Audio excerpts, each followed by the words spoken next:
Yeah, I got rejected for a job last week. So that's the interesting thing that happened to me. Anything interesting happened to you, Scott? I'm sorry to hear that. No. Excellent, excellent. And I'm Scott B. Smith. Erica might join us later on. I forgot to ask her yesterday when we were talking, so I don't know if she's coming today, but she's not here presently. She did show up before the end of the recording session here. What are we talking about today, Scott? Well, it's a number of things, Wesley, including the current news and mega factories and why they are not doing so well here in the U.S. And also, I don't know where you came up with this turn of phrase, but it's frightening. Demographic liquidation of the workforce. I think it just means automation, but okay. Yeah. You make it sound like a Terminator movie is happening, but okay. People are just being pushed into a gigantic blender. Or just a vat, just a vat. Or just a vat. Okay, yeah, it could be a chemical liquidation. Yeah. They just, melts them down. I mean, that's pretty much what The Jungle was about, was Upton Sinclair. I never read it. It sounded really gross. And I was just like... basically what you were just talking about.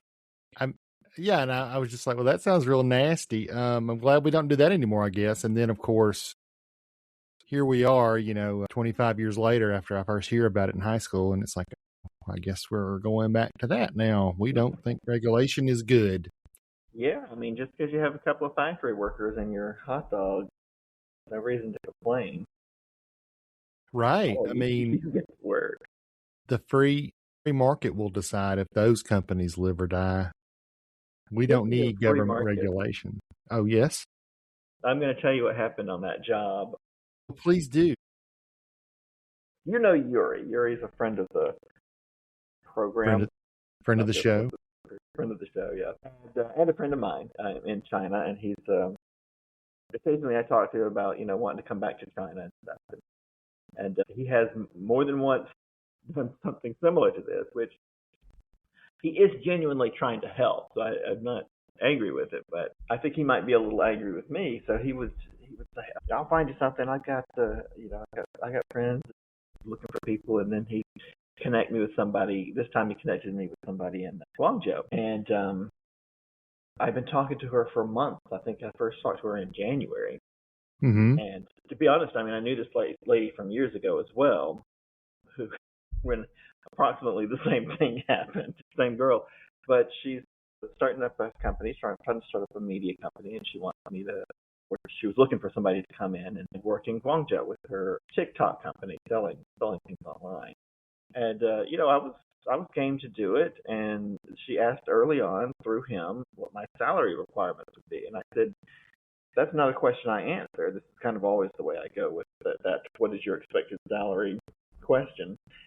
And I said it's not really appropriate for me to answer. I said, just tell her to offer what she thinks is a fair wage. And I really wanted to go. So if it's something I could live off of, then I would have been happy to go. Mm-hmm. And months went by, and talking to her, once or twice a week, and finally, and a lot of it was just her waiting on her to get her company started, because it's not started yet. Well, it is now at this point, but it's just started.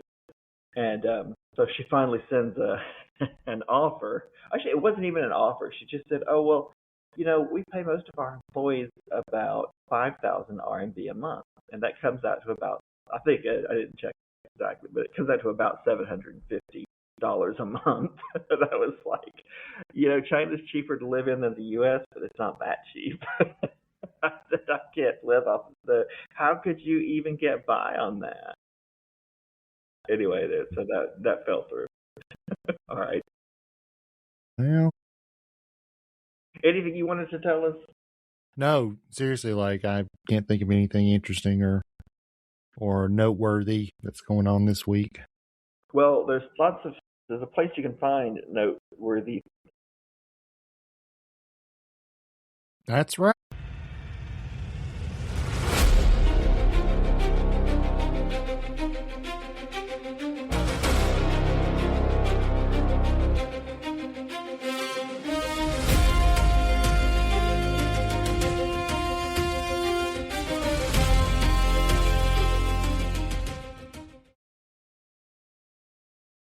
All right, so I think maybe one of the biggest pieces of news this week is that given the ongoing difficulty of having TSA officers come in and work for free after weeks and weeks because they are not being paid to do so currently, because if you haven't been keeping up with the news, most of the Department of Homeland Security has not been funded by Congress. ICE has, but most of the DHS has not.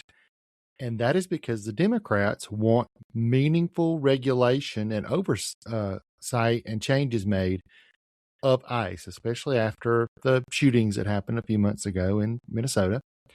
And the Republicans do not want to give it to them. Now, I'm not saying that as a matter of principle or theoretically. This has literally been brought up apparently about 5 times in the Senate, and the Republicans have voted it down. So they don't want to do that. They don't want to enforce any kind of changes on ICE. So they are not willing to pay everyone else. They want the TSA and the Coast Guard and things like counterterrorism units when we are in an active war with the largest state sponsor of international terrorist cells in the world, one of right now, to not go fund it. So, in his wisdom, our president has decided that he is going to send ICE agents into airports. At first, I had heard it was to assist the TSA with their duties. But now I'm hearing that they are not going to do that. They're just going to do what they normally do and harass and arrest people and that kind of thing in the airports, which means the long lines that we're already seeing, the hassles people are going through, the apparently mostly polite, laid-back atmosphere that people have been having about this, saying, well, it's not these people's fault. They're showing up to work and they're just doing what they can, because a lot of TSA agents are calling out. They can't afford to come in if they're not getting paid. That will evaporate quickly, I think, as ICE gets in there and starts doing things like hassling people, roughing them up, wanting their papers, please, and all these sorts of things that they've been doing elsewhere, dragging people out, tearing families apart in an airport. That's what I foresee, but that's what's supposed to be happening. I would believe that perhaps this is a way of being cruel to people so the Democrats will cave, but I think it's cruelty for its own sake. And look, I can put my Gestapo into another place and have some kind of political cover for it. Trump Summit. An inside view with ex-diplomat William Klein. Former diplomat posted to Beijing speaks on Iran, Taiwan, and global supply chains as details of Xi-Trump meeting are worked out. In the title it says Trump-Xi, and in the text it says Xi-Trump. Is this something that's already happened? I didn't know they were doing a meeting. This was, have a date on it. Listen, people, you need to put your dates on there. Oh, okay, here we go. 23rd of March, yeah, it's today, so... Is it happening today? Is he not in the country right now? I can tell you. Okay. William Klein worked for more than 2 decades. It doesn't say when it's happening. All right. Well, that's all right. So there's going to be a Trump-Xi summit. And they'll talk about Iran, Taiwan. What do you think the connection is between Iran and Taiwan? All right, Scott. Robert Mueller, former FBI director and special counsel, has passed away at the age of 81. He was the second longest serving director of the FBI. Like him or not, he probably had a big impact on our history and the world history. And he has passed at 81. That happened this week. And our president gave his most heartfelt condolences to the family. Yes, very. Of course he didn't. Very classy. He said he was glad he was dead. Glad you're dead. Well, I got to be honest. There's like 90% of the people online right now are screaming that they will be glad when Trump dies. So, not that makes it okay for on either side, but I mean, I can't honestly say I'm going to mourn for sure. All right, Middle East. U.S. may escalate to de-escalate attacks against Iran, says Scott Bassett. U.S. Treasury chief made the comment after Trump threatened to obliterate Iranian energy plants if Tehran did not open the Straits of Hormuz. Escalate to de-escalate. It's war for peace, right? Yeah, we're gonna blow you up until you sue for peace. This is, I think, just the way to get all those people on board with overthrowing their own government. Right. Exactly. Make sure that they're on the same side as their government by attacking them. He's stabilized that regime. People support it now. All right, your turn. All right. In a little bit of better news, astronomers have apparently discovered a new type of planet that is apparently mostly a lava planet on its surface. It is covered in oceans of magma, has an atmosphere of sulfur, and is unlikely to harbor life because of those conditions, at least life as we know it. It is surrounding, obviously, a distant star. It's an exoplanet. The exoplanet's name is L-98-59D and was first identified in 2019. But new information has come in with higher powered telescopes such as the James Webb, and the scientists were able to determine things about its planet's atmosphere, etc. Discovering that other stars had planets. That was, I considered very briefly when I was in college switching to astronomy because I, obviously Star Trek fan. I think it's neat stuff. Mm-hmm. And I talked to one of the people in the department, and she was telling me about this project she was working on. And I'm sure he was part of it. It was a much larger project. He was part of it. And this project that she was working on that was figuring out how to determine whether other stars had planets orbiting them. At that point, it was just an assumption that we made. So now we're down to determining exactly what type of planet it is. We have to know if it's Class M. Yes, it's. I believe they do that using what kind of light is reflected. So basically, the light we can see, or any kind of, I guess, whatever they can detect, they can tell something about the atmospheric composition, and given the type of star it's around and its distance and its size, they can also obviously make a best guess about what it's made of and that sort of thing. Spectroscopy. Or spectroscopy. Fine, thank you. That's when they, in case anyone listening doesn't know, that's when they look at the light waves and you can tell what substance the wave came from or through. I'm actually not sure. Can't really. I probably knew when I was in class, but I forget exactly the details. But they could tell where the source of the light, what the source of the light is, like what kind of molecule, kind of atom it's coming from by the light. It's reflection, or like you said, passing through it or whatever. Yeah. All right, next one. This is probably going to be the last one. UK's Starmer calls emergency meeting on economy as Iran war risks mount. Iran war risks mount. The risk being to the economy, of course. Britain's high inflation stretched public finances and dependence on imported natural gas have pushed its government beyond its government bonds into a decline. Oh, the bonds are in decline. People are not buying their bonds. James bonds? I mean, that's their best bond. Well, I mean, I guess that's probably something happening all over the world. This is a major disruption. It's exactly the sort of Middle East war that we have been trying for decades to avoid. Well, the governments have been trying to avoid it. Apparently, the American people thought it would be a terrific idea. So now everybody's about to see the consequences. It's not going to be good. I cannot confirm this, but I was told earlier today that the country of Slovenia in Eastern Europe has begun telling its folk how much gas they can buy at the pump each time. They're gas rationing, basically. Not a surprise, really. Not a surprise. And Slovenia...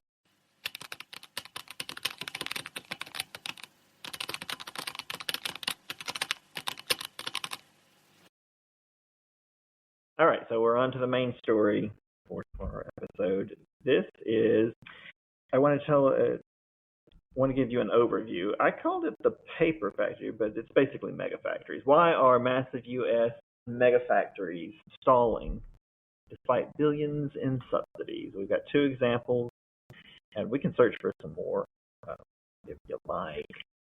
But our first one let's look at is TSMC delays second Arizona chip plant, cites U.S. labor challenges. TSMC. Do you know what TSMC is? I do not. That's that Taiwanese chip manufacturer.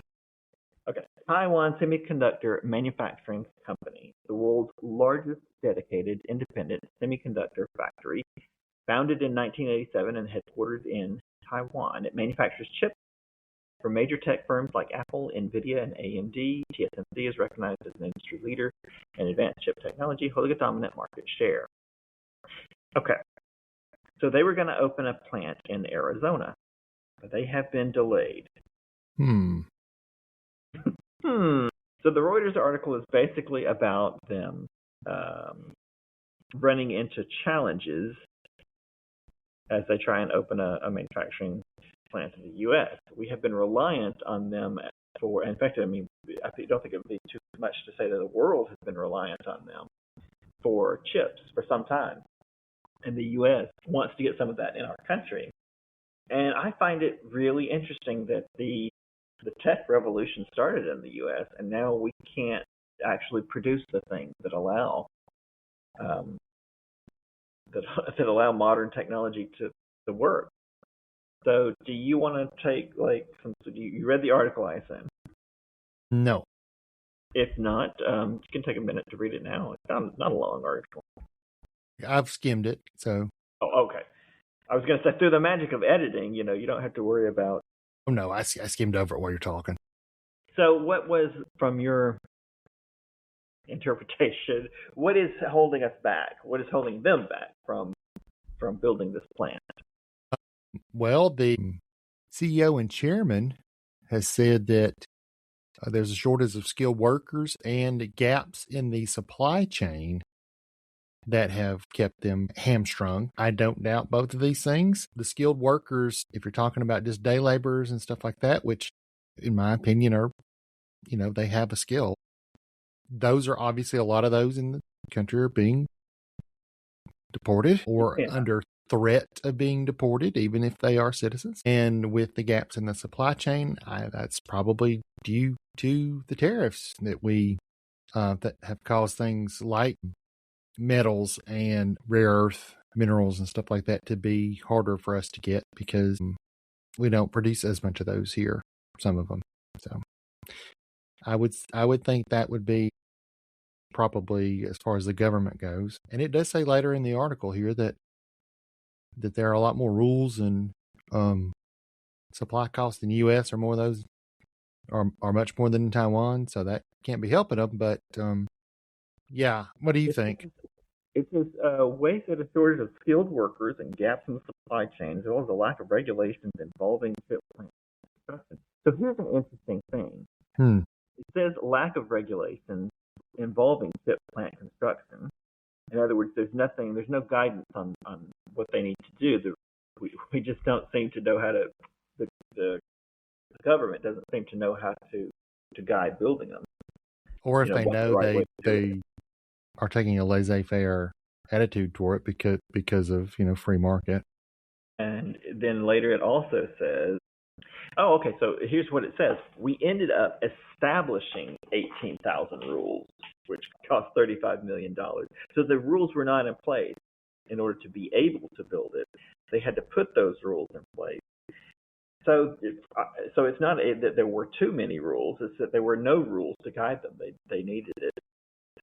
So this makes me think, and I guess I'm just an ordinary citizen reading it. I'm not an expert in construction or regulation, but we have been getting for years this story that the government has too many regulations, and we got to get rid of all the regulations.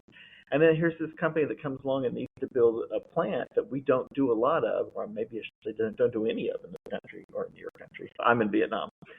But in the U.S., you don't construct or you don't manufacture chips, or at least no. That was something that Joe Biden was trying to get. This was one of his projects. Yeah, it's just coming to fruition now. And this article This Reuters article is from a year ago. Yeah. Okay. So coming to fruition a year ago. Yeah. Yeah, this was the kind of thing he was wanting to get us into so that we would not be as reliant on importing the chips so that we could make them here. And this is probably one of the growing pains that we needed to sort out to make sure we could do this again. But since all of that has been tossed in the trash by the current administration, because if Joe Biden did it, it was a bad idea, according to them. And like you say, this constant drumbeat of decades of we don't need regulation, we don't need regulation. All it does is cost us money. You're costing the rich folks a bunch of money. You're costing the rich folks a bunch of money. I mean, what you're actually doing is costing jobs. It's jobs you're costing. You're hurting people, not rich people. Those were the lines we were fed. Here you go. This company, I would assume, somewhere like Taiwan, has got a lot of regulation on how you can build, where you can build, because Taiwan is a small area comparatively. They don't have just a whole freaking continent to put stuff on. So they've got to keep it regulated, I would think. And they don't have a lot of environment to dump crap into to where it's not going to kill more people. So yeah, so these people are probably coming from that environment and saying, where's the stuff we normally have as far as regulation and oversight? And it wasn't here because our government doesn't care about that stuff. Right. Yeah. I mean, that's exactly what I was getting at. Let's move on to the other article. I went to the other story, which I originally found on Washington Post, but since I don't have a Washington Post subscription, I'm looking at the Epoch Times. You can get the same story anywhere. Intel gets $7.8 billion to boost chip manufacturing in 4 states. So we are heavily subsidizing chip manufacturing for Intel. They've got a $90 billion expansion, creating thousands of jobs across Arizona, New Mexico, Ohio, and Oregon. Again, I'm going to imagine this was something Joe Biden's administration had put in place. I'm trying to look at the date on this article. As you pointed out, the last one was from a year ago. In this segment, we don't do a current event. We don't. This one was from 2 years ago. Okay. November 26th. So the article was written just after Trump won the election. I've got my dates right. That's straight in my head. So he obviously it wasn't his program, so you're right. It would have been a Joe Biden thing.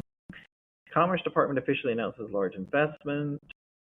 Funding is aimed at enhancing leading-edge U.S. chip capacity and is expected to bolster Intel's nearly $90 billion investment in the United States by the end of the decade, part of the company's $100 billion expansion plan.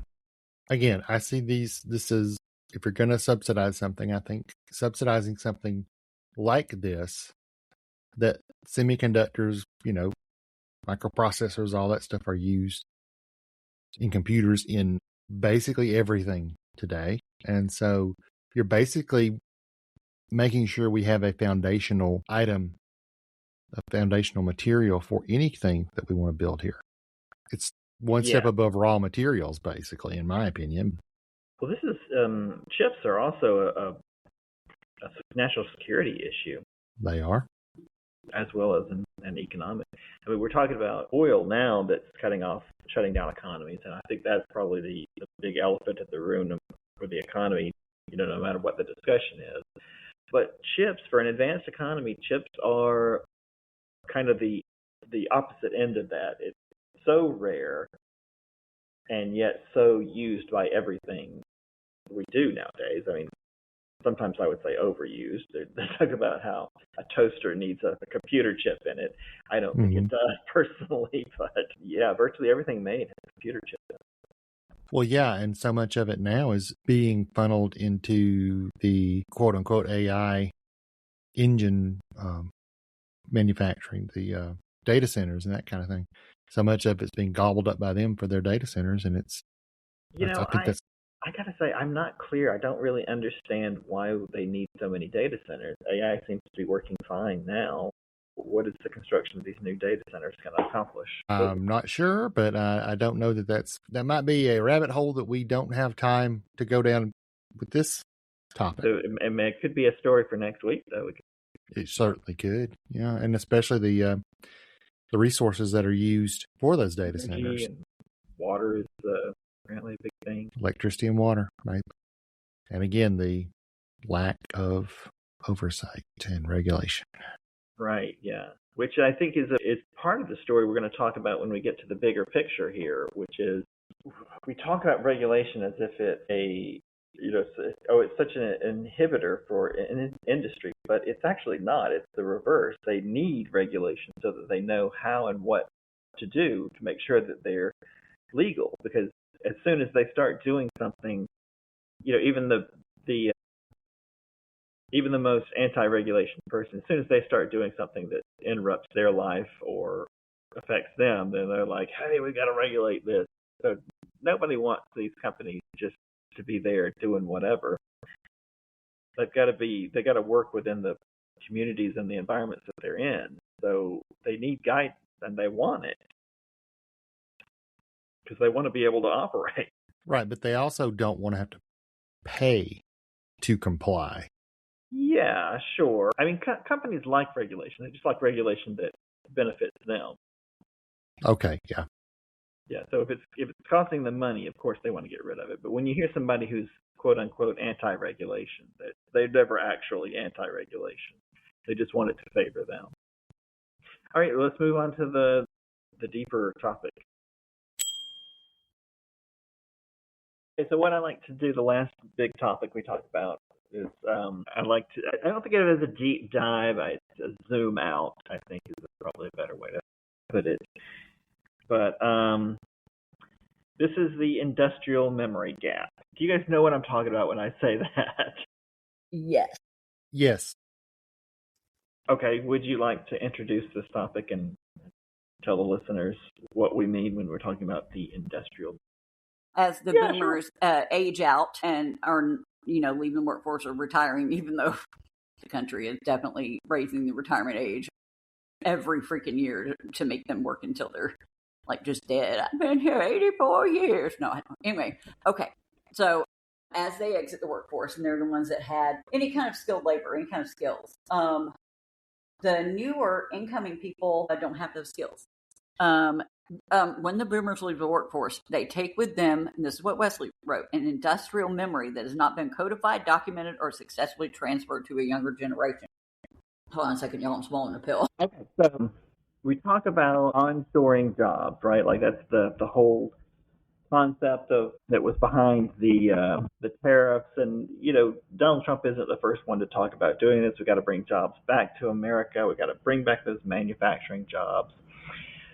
So the problem is we've got master machinists and industrial engineers in the United States, but how many of those people do you think are, say, over the age of 55? Which I think 55 is still the age at which the earliest age at which you can retire.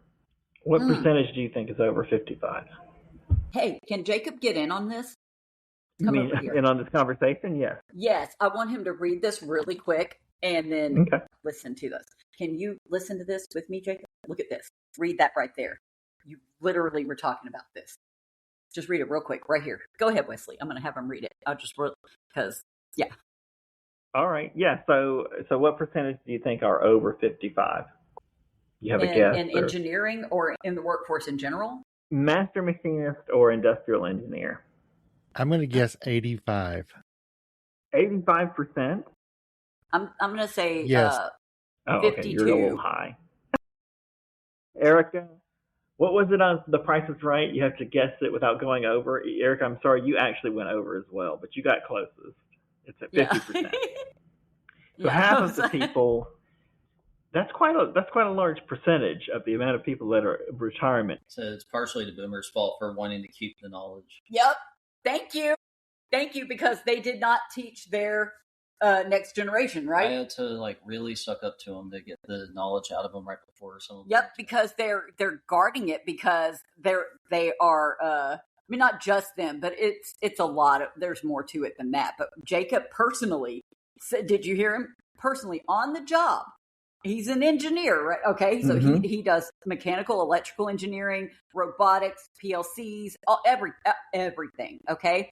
Also, Jacob can do plumbing and fix cars and all these things, right? I think we'll be fine because we're in an era of sharing knowledge, everybody shares with each other. Right, but if they're below 50. Below 50, right? But what you were saying though is like he had to like really like suck up to get the boomers to even pass on. And now see, you didn't really have to suck up. What Jacob considers sucking up is just being nice. Jacob really does not want to deal with people whatsoever. I mean, I got to be honest. I think I could tie this in with the generation gap, and which is a marketing strategy, and expand this idea, but rather than go down that route for the purposes of this conversation, I will just leave it at, I don't think the boomer generation, and Eric, I think you were saying millennials too, they were just not with us. We're elder just millennials. For whatever reason, we don't want to pass that information on. And I would also say it's a bit systemic as well. Like the companies are not... They were not incentivizing people to train the next generation and not hiring that next generation. So now we're at a point where collegiate endeavors and what they teach and what they place importance on. Hold on 1 second. Right, that's another big part of it. That we just encourage that next generation to go into the service industry. Which gets to my next point, which is in the last 20 years we have minted millions of degrees. Out of every 100 degrees in the service handed out in the service economy. What now?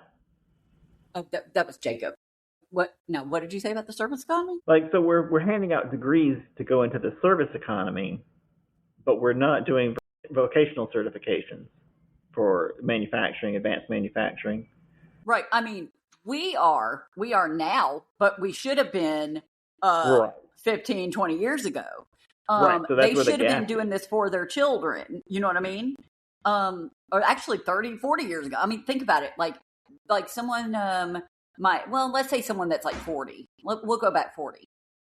40 years? So, yeah, go back 40 years. Like, I'm just saying, there's a lot of these people that did not train the people that I've seen work with Jacob.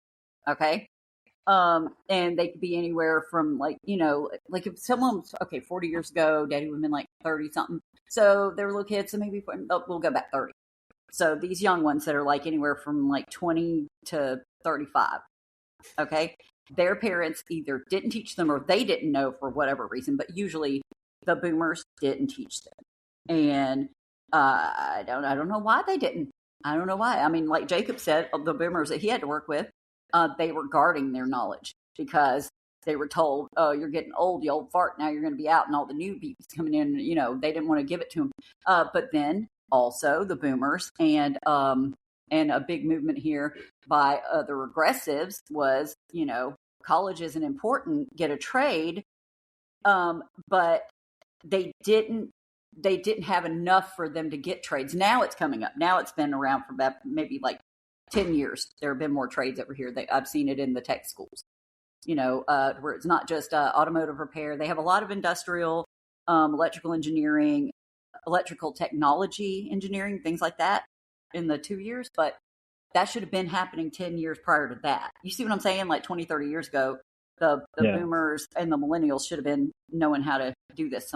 It's people that were not willing to teach their kids, or also not placing importance on college at all, and then not having the teachers at the college to be able to teach something other than like cosmetology for girls, because they only recommend that to girls ever.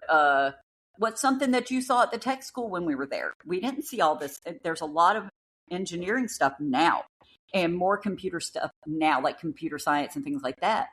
But what did they have when we were in tech school years and years ago, Wesley? Because, we were at the community college thing. You know what I mean? We were at North Metro Tech together. North Metro, right? Yeah. Which is now Chattahoochee Tech because it blended with that other one. I can't remember the name. Well, what about vocational schools? Vocational schools, they do have them, but those, like, are you talking about where it's straight up no college? Wait, what did you say? So we still have the boomers' grandchildren because they taught their grandkids. That's true. But that's only your perspective, because your pawpaw was different. He was a better person because he was like, well, the boomers did teach their grandchildren. Now, grandparents do fawn over and pay more attention to their grandbabies. So hopefully they have passed it on to some of these Gen Zs. You know what I mean? So I'm just looking through the numbers. The number one fields, the number one degrees No, I mean, went seriously, to that business, was of course, that is number part of the one, problem. Yes. Oh which my isn't God, even a Wesley. topic. Yes. If they didn't further their grandkids. Wesley, you worked with the guy that had an MBA, and what did he do? Hold on. What did he do? The guy with the MBA? He was a manager at Domino's, and that was because his father-in-law. Remember? And Hey, I'm not saying yeah. it's not. It's useful to blast from the have past. a Yeah. business degree, but you have to pair that with a vocation. You have to pair that with a trade or Right, with that's some the type thing. of technical knowledge, like hands-on knowledge. Business isn't even a topic in and of itself. Within business, you have to learn, finance or marketing or something like that, and then it makes sense. I mean, those are real topics, but business is just like a general generic term. Yep. It's the most generic kind of degree possible, and yet somehow it is such a religion in the United States. Yep. Wait, what? But what we're saying is then that you need a little bit of everything, right? You need your trade. You need to, not everybody needs to know how to write an essay or do equations, okay? Right. But you should know how. I mean, we think everybody should, but there's people that might have the aptitude to do some type of trade, but can't write a freaking paper. You know what I mean? Right. I'm not against. None of this is meant to be against education in the general sense. It's just that you also have to, in order for society to function, you also have to know how to do something. Yes, and you have to innovate and diversify all the education to apply that to the changing world. And what a lot of people are being told now is your jobs are going to be replaced. You're going to be replaced by AI. And I'm like, dude, they're like, wait, but I still didn't even learn how to be a plumber. Shit. Jobs will be replaced, but people will have other jobs like kind of proofread the AI and stuff. That's what I was talking about. If I was to do medical coding, then I would have to. Are you going to sit right there? Then I would have to learn. I would still know what I need to know for medical coding, right? But AI will take up a lot of the I don't want to say mundane tasks, the small tasks that go along with medical coding, right? But you're still going to have the human element that oversees it. But that's not what we're talking about. We're talking about the industrial, like when shit goes to cyborg. That's what I'm saying. Then who knows the industrial thing? Oh, go ahead. So Scott and I were just talking before we started all this about the switch to AI and machines, making up the difference between this gap in knowledge. So before we end this, I want to read this bit to you that explains the differences.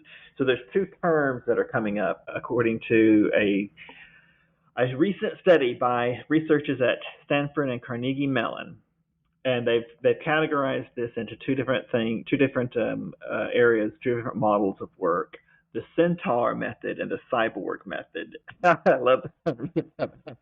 Wow. The centaur is when there is a clear division of labor where the human performs one task and the AI performs a distinct related task.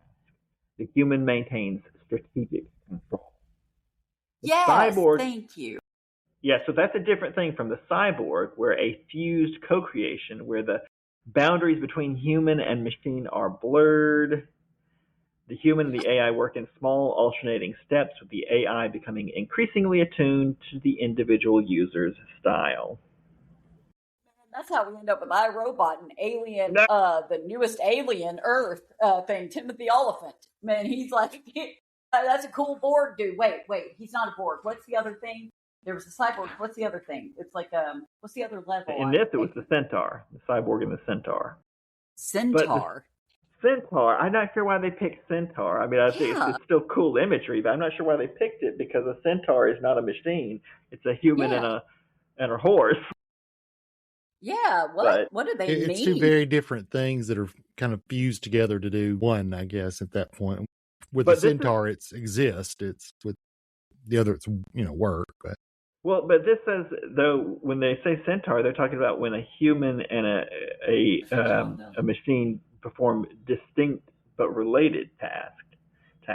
I guess it's because in a centaur, it's a blend of human and horse, but there's a clear line. It's not like the Wait, horse is that has what toes. they mean? Is that what they I guess mean? that's Where what it's it like is. They just wanted it to alliterate. It just and Hilarious they when they really picked it. did.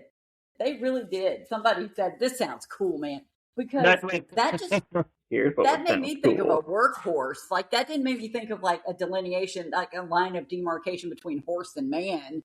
It made me think of last week when we talked about the Chinese invention where it's a literal mechanical centaur that's attached to your hind end and carries things behind you. I couldn't get that picture out of my head. What? You remember the mechanical centaur? I do, yeah. Okay, good. You basically put your legs, and your feet in an exoskeleton that or move from your feet to your waist, I guess. And then behind your butt, they've put basically like a platform. And at the other end of the platform or table or whatever is another set of legs that is mimicking your movements of your actual legs. So that you've got a table full of stuff you can carry with you using robot legs. Using robot legs. I'm sending the link here just so you can watch it. What do you mean what? I explained that really well. That's very vivid imagery. The Chinese new Centaur AI robot is here. All right. Well, that was our broader view of what's going on in the world. So wait, so what? I still don't get it. So they're saying like cyborg. What's the difference between the cyborg is just like the AI, like shit. In the Carnegie Mellon study, they were drawing a distinction between when a human and a machine do different parts of a task and don't work collaboratively. And the cyborg is basically when you're working with the machine. You do a little bit and it does a little bit. All right, so our last segment I always like to call S&M, social and media. So social stuff is like whatever's going on in your life, it's real life. I don't want to exclude that, but we also want to talk about media. Today's topic is very media. It's the nostalgia trap. And the question is, why is our current media obsessed with these 90s retro aesthetics? And I say this knowing not the first thing about what's going on in media. I never do, but I don't watch TV and I don't see movies anymore. I really appreciate that with you, though, because like I'll mention something, it'll be some weird random pop culture thing that's happening here. You're like, I don't know, I'm removed from that hellhole. I mean, that is one of the nice things about being over here on this side of the planet. I'm not going to lie. But apparently... Wesley is Futurama. And I'm like, thank God, Wesley knows that, and I'll say it, yeah. I do love Futurama. I love that. I love that show. I don't explain what we're talking about. We're currently stuck in a nostalgia trap, music TV. The Top Gun movie got remade. Stranger Things is apparently obsessed with these 90s things. Apparently Synthwave is seeing a resurgence, I guess. Scott, are you in tune with any of this? Well, I think Stranger Things is more of I don't know if it's leaning into nostalgia as much as it's more of a period piece. So I'm not. Okay, so I just had that wrong. I'm sorry. Again, no, I don't watch the show. I think the marketing and I think some of the decisions for doing that are nostalgia-based kind of things because that's what's been selling for the last couple decades, really. So then the question is, why is that popular now? I'm always suspicious when I'm told that something is... we're being presented with something because it's popular. I think it's probably the reverse, but I'll take it either way. Why are we seeing more of this? Why is it popular right now? Just nostalgia in general, like going back to the 80s and 90s?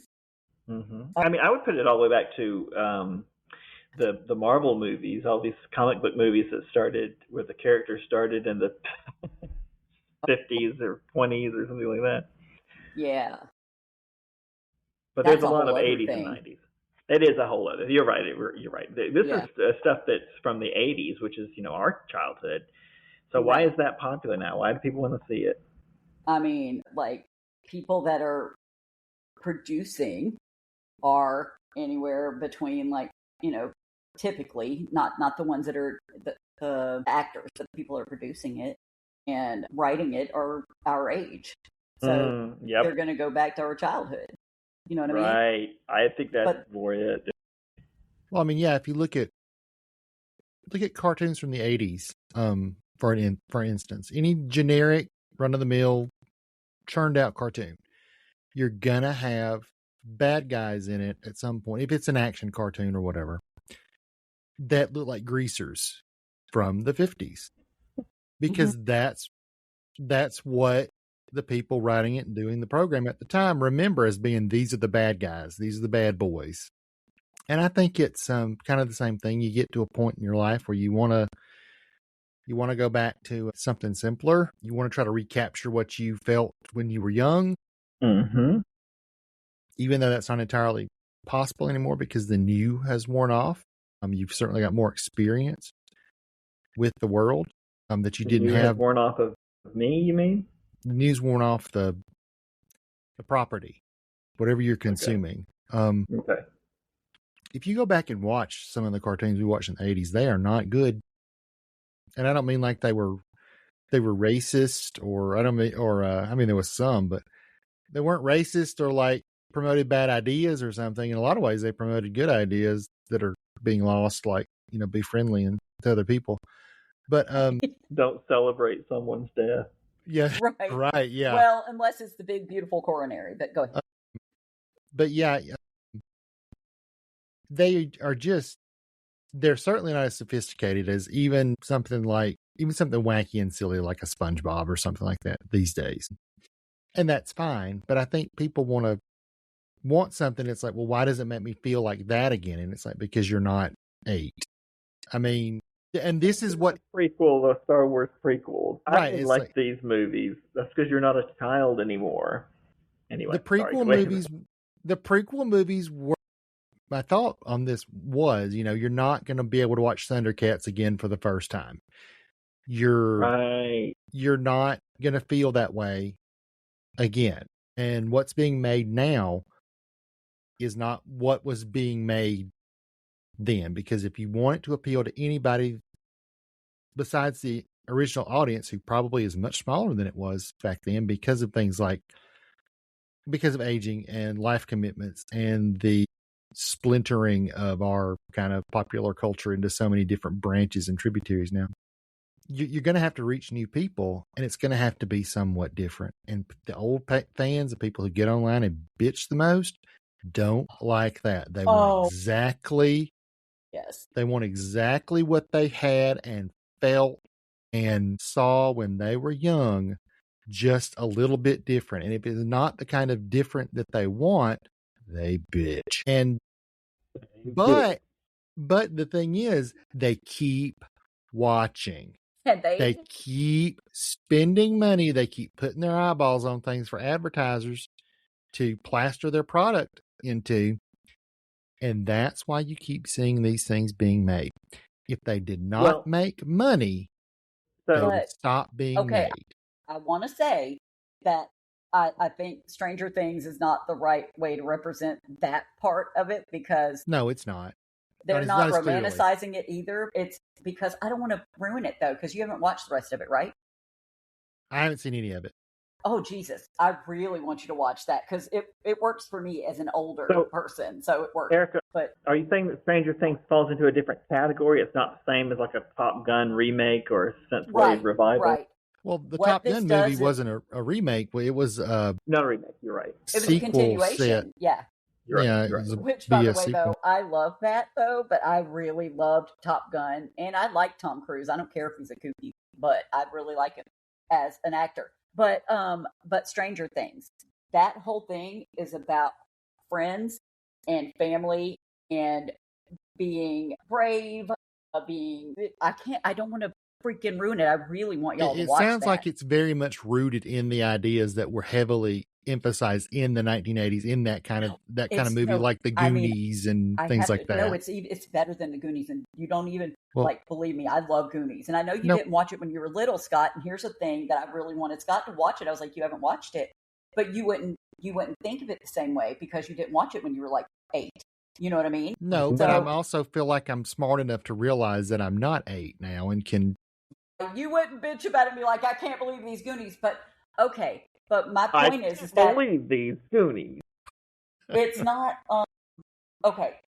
It's about it's about being nerdy kids. It's the same theme you see in stuff now about nerdy kids sticking together and overcoming things. So you could put exactly what these boys are doing without the 80s aesthetic into the 90s or 2000s and it would work. That's what I'm saying.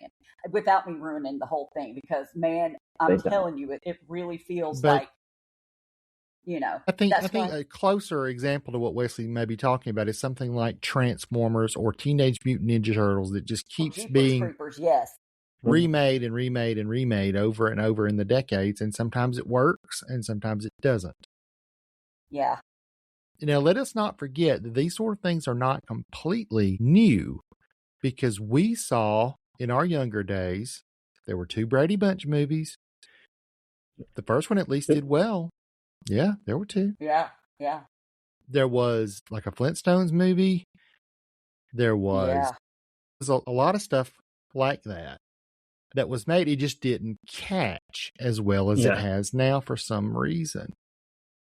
Well, what you're hitting on there is something that I think is the more interesting part of this, which is the explanation that you find. I don't know if you guys look for these explanations. I'm always wanting to find them, and when I find an explanation online, it is always, or someone giving the explanation on TV or something, it is always about the market demand, that the public just wants it, they must have it. And I think you hit on the real answer right from the start, which is that this is determined by what's being approved, not by what people want to create, because lots of people want to make lots of different kinds of movies. It's the people who are in the position of determining funding, like who in the studio makes the decision about what's going to get made. That determines what we see. It doesn't determine how well it sells. I'll give you that. But what is funded, what is very heavily based on what has sold in the past. They are reselling and repackaging something that they feel confident will make them money again, because that's what it did in the past. Past behavior predicts future. That's about the finance industry, I think. I doubt these studios are putting their own money up. They want to find out what they can finance. I mean, it's hand in hand. Yeah, right. If the movies don't get financed, they don't get made. Yeah, exactly. Yeah, and finance is entirely about statistics. So you're right on that. You know, what they feel confident with. And well, I say entirely. There's a human element to it. Oh, sure, but you also got to look at the kind of things that they just don't make as much money. If you look at an original science fiction movie like that new Spielberg movie that's coming out, probably won't do as well as something like, Transformers 8 or whatever's coming out, or that He-Man movie that's coming out. I'm not going to crap on that He-Man movie. Kind of want to see it, but I definitely do too. But go ahead. But am I expecting like a cinematic masterpiece and like some thought-provoking story? I am not. Which I might get in a Spielberg film, but it's not going to do as well. I want to add one other thing, which is marketing. What does well is also not determined, but influenced by how much marketing is put into it. Yep. And what that marketing is. Right, and how well it's done. Right. And again, I think another example from the past is not just the reboot, revision, remake movies and TV shows and stuff like that, but also in the 80s, remember, there were a lot of jokes made about sequels, the 3s and the 4s and you saw it with Rocky and Jaws and Rambo and things like that. They kept making movies because they thought people went and bought the last one. They were right, because thanks for joining us. I appreciate everyone that stayed tuned in right up here to the very end. I appreciate you guys for joining me and helping me do this. My pleasure as always. Thank you. You can listen. I don't know how you came to this. We distribute the podcast on our YouTube channel, which is From the Pavement, and on our Substack, which is also called, or similarly called, Dispatches from the Pavement. This is the Ramblers. Those are the ways in which you can find me. I also have several YouTube channels, which I'm not really working on right now, to be totally honest. But I'm trying to get a lot written right now, so you can look at that Substack and see the sorts of things I'm writing. Is there any way you guys would like to be found, or would you prefer not to be found? I don't know that I have anything to offer anyone that they would want to see. Okay, all right. So we're just interesting. Scott is a creator, though. He writes. He does? He does. I just have rants on Facebook. Rants on Facebook. You can consider ranting on a Substack. People might like that as well. Also, I think to be considered a creator, you have to actually create something that you put out for people to see. That may or may not be me. Oh, well, occasionally it is, right? Sure. It has been in the past? It has been in the past, yes. Okay, all right, fair enough. Well, if you get back into that, you can always tell us how to find it in this segment. What about next week? What do you guys want to talk about next week? I never really get around to asking, and I just come up with something on my own. But I would like to talk about how someone that we don't like in world politics has died. Wishful thinking, man. For real. Well, I mean, do you want to make a fantasy, or do you know something we don't know?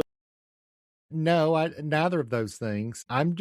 You asked, you didn't put any limits on it, so I just, That's right. We can talk about whatever you want. I mean, if that happens, I'm just hopeful. Only if it actually happens. Okay. Well, I tell you what, if it does, I will put aside whatever the topic is, then we can talk about that. Thank you. Okay. I imagine I probably would have done that even without your prompting.